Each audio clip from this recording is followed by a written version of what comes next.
Hi friends, എല്ലാവർക്കും സുഖമെന്ന് വിശ്വസിക്കുന്നു. ഇത് നമുക്ക് വെറൈറ്റി ആയിട്ട് നോമ്പിലൊക്കെ കഴിക്കാൻ പറ്റിയ പ്രത്യേക ഡിഷ് ഉണ്ടാക്കാൻ നോക്കിയാലോ. വേറെ ഒന്നുമല്ല, സോയ ബുർജി. ഇതിനു വേണ്ടി ഏകദേശം 1 കപ്പ് സോയ നമ്മൾ തിളച്ച വെള്ളത്തിലിട്ട് ഒന്ന് ചൂടാക്കി എടുത്തിട്ടുണ്ട്. നമ്മൾ അതിന് ശേഷം അത് നന്നായിട്ട് വാർത്ത് വെള്ളമൊക്കെ കളഞ്ഞ് നന്നായിട്ട് പിഴിഞ്ഞെടുക്കണം.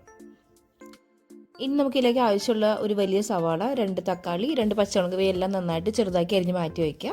പിന്നെ ഇതിലേക്ക് 1 സ്പൂൺ ജിഞ്ചർ ഗാർലിക് പേസ്റ്റും മുളക് പൊടി എടുക്കണം. 1/2 സ്പൂൺ വീതം മല്ലിപ്പൊടി, മഞ്ഞൾപ്പൊടി, ഗരം മസാല, ചിക്കൻ മസാല, പിന്നെ ആവശ്യമുള്ള കടുക്. നമുക്ക് പാൻ ചൂടായതിന് ശേഷം നമുക്ക് ഇതിലോട്ട് ആദ്യം കടുക് പൊട്ടിച്ചെടുക്കാം.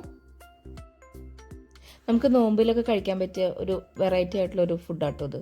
എല്ലാവർക്കും ഇഷ്ടപ്പെടും. നിങ്ങൾ എന്തായാലും ഒന്ന് ട്രൈ ചെയ്ത് നോക്കണം കേട്ടോ. കടുക് പൊട്ടിച്ചതിന് ശേഷം നമുക്ക് അതിലേക്ക് നമ്മൾ അരിഞ്ഞു വെച്ചിരിക്കുന്ന സവാള ചേർക്കാം. സവാള ഒന്ന് വഴന്ന് വന്നു കഴിയുമ്പോൾ നമുക്ക് അതിലോട്ട് പച്ചമുളകും അതേപോലെ തന്നെ ജിഞ്ചർ ഗാർലിക് പേസ്റ്റും കൂടെ നമുക്ക് ഇട്ടൊന്നും കൂടെ ഒന്ന് വഴറ്റിയെടുക്കണം. അപ്പോൾ നമ്മൾ സവാള വഴറ്റുമ്പോൾ തന്നെ നമ്മൾ ആവശ്യത്തിന് ഉപ്പ് ചേർക്കും. ഉപ്പ് ചേർക്കണമെങ്കിൽ പെട്ടെന്ന് നമുക്ക് വഴന്ന് കിട്ടും. അപ്പോൾ അത് കാരണം നമ്മളത് അതും കൂടെ ആഡ് ചെയ്യാറുണ്ട് എപ്പോഴും.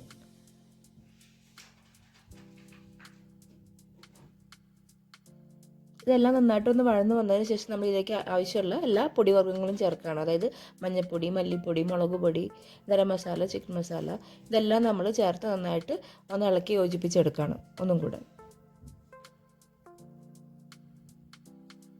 ഇതെല്ലാം നന്നായിട്ട് വഴന്ന് ആ പച്ചമണ്ണൊക്കെ മാറി കഴിഞ്ഞ് കഴിയുമ്പോൾ നമ്മൾ ഇതിലോട്ട് നമ്മൾ നേരത്തെ എടുത്ത് വെച്ചിരിക്കുന്ന തക്കാളി ചേർത്ത് കൊടുക്കുകയാണ്.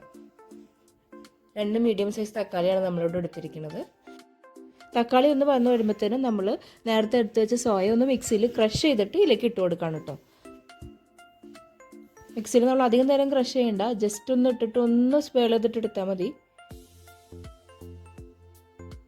നമുക്ക് നന്നായിട്ട് ഇളക്കി യോജിപ്പിച്ചെടുക്കാം. ഉപ്പ് കുറവ് തോന്നുവാണെന്നുണ്ടെങ്കിൽ നമുക്ക് ഇപ്പോൾ ഈ സമയത്ത് ഉപ്പും കൂടെ ആഡ് ചെയ്തിട്ട് നമുക്ക് ആവശ്യത്തിനുള്ള ഉപ്പ് ആഡ് ചെയ്തിട്ട് നമുക്ക് എടുക്കാം കേട്ടോ.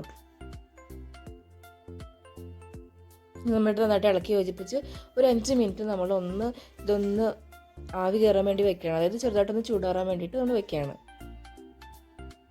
അങ്ങനെ നമ്മുടെ നല്ല ടേസ്റ്റി ആയിട്ടുള്ള സോയ ബുർജി റെഡി ആയിട്ടുണ്ട്. എല്ലാവരും ചെയ്ത് നോക്കിയിട്ട് അഭിപ്രായം പറയണേ. Thanks for watching.